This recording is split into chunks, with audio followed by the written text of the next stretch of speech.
Bienvenue dans le Flash Info de RTI 1, il est 18h. Le chef de l'État a quitté Abidjan ce vendredi 15 mars pour un séjour en France. Le président Alassane Ouattara était accompagné à l'aéroport Félix Houphouët-Boigny par le vice-président Thiemoko Meïye Koné, le premier ministre Robert Begré-Mombe et plusieurs membres du gouvernement. Le ministre de la Transition numérique et de la digitalisation était face aux députés. Khalil Konaté a présenté le projet de loi relatif aux communications électroniques. Le texte apporte des réformes dans le secteur des télécommunications, notamment l'allègement de certaines conditions en faveur des opérateurs du domaine. Il a été adopté à l'unanimité des députés. L'examen de ce texte s'est fait hier jeudi au sein de l'Assemblée nationale.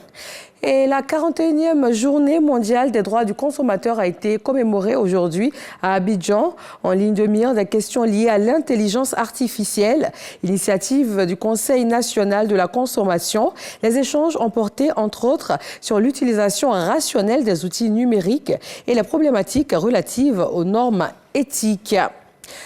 Voilà plusieurs pays d'Afrique de l'Ouest et du Centre qui se sont réveillés hier jeudi sans connexion Internet. Parmi ces pays, bien sûr, la Côte d'Ivoire, où les activités économiques qui intègrent le numérique ont été fortement perturbées. Didier Nguesson a été visiter certaines PME qui utilisent Internet pour fonctionner.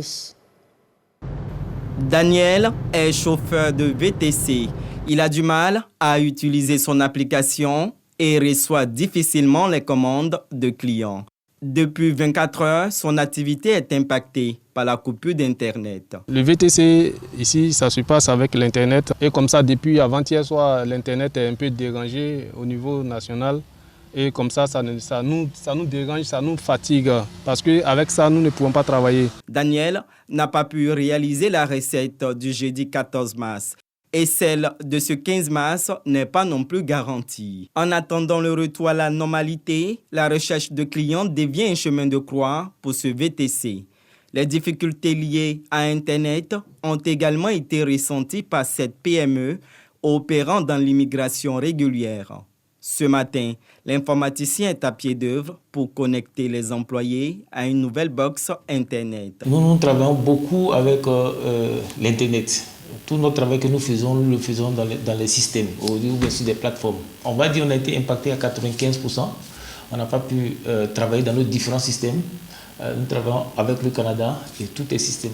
Même par exemple pour créer le numéro d'un dossier et un client, chaque jour nous créons des numéros de dossiers. Il faut aller dans le système, dans nos systèmes propres pour pouvoir générer un numéro. Et là, on a besoin d'Internet. Face au blackout, le recours à un nouvel abonnement est une des solutions. À Angré Château d'Eau, Fatime, productrice de produits laitiers, enregistre les commandes du jour. Elle s'empresse de les livrer afin de tenter de rattraper les pertes de la veille liées à la coupure d'Internet. La coupure d'Internet hier a eu un impact considérable sur nos activités, vu que nous faisons de la vente en ligne et que toutes nos commandes sont passées via les réseaux sociaux, via les plateformes qui utilisent Internet. Donc déjà, on a eu un problème à ce niveau, on n'a pas pu avoir de commandes. Deuxièmement, on a eu un problème au niveau de tous les services e-money parce que 90% de nos clients nous payent via e-money. Une perte importante pour cette PME. En plus des produits laitiers, Fatime vend également du poisson frais en ligne. Ici aussi, aucune commande. Si les deux principaux opérateurs d'Internet concernés par l'interruption annoncent un retour progressif de la connexion, ce 14 mars sans Internet aura été une journée noire pour les activités économiques. Au Sénégal, la Cour suprême a refusé ce vendredi de remettre en cause le processus pour la présidentielle du 24 mars prochain. Elle a jugé irrecevable la requête de l'opposition. Les demandes avaient été introduites par des candidats disqualifiés à la présidentielle, dont Karim Wade et des députés de son camp. Il qualifie ce scrutin d'illégal en raison du délai trop court. Et puis la FAO qui appelle à l'aide. Selon le dernier rapport de l'Organisation des Nations Unies pour l'alimentation et l'agriculture, 45 pays et régions du monde ont besoin d'une aide alimentaire extérieure. Dans ce document publié tous les 3 ans, la FAO précise que 33 des 45 pays en difficulté se trouvent en Afrique, 9 en Asie, 2 en Amérique latine et dans les Caraïbes et 1 en Europe.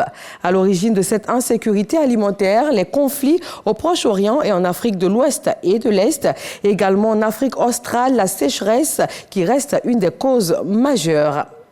Merci de rester avec nous sur RTI. À un prochain rendez-vous de l'information tout à l'heure pour nos régions et le journal à 20h.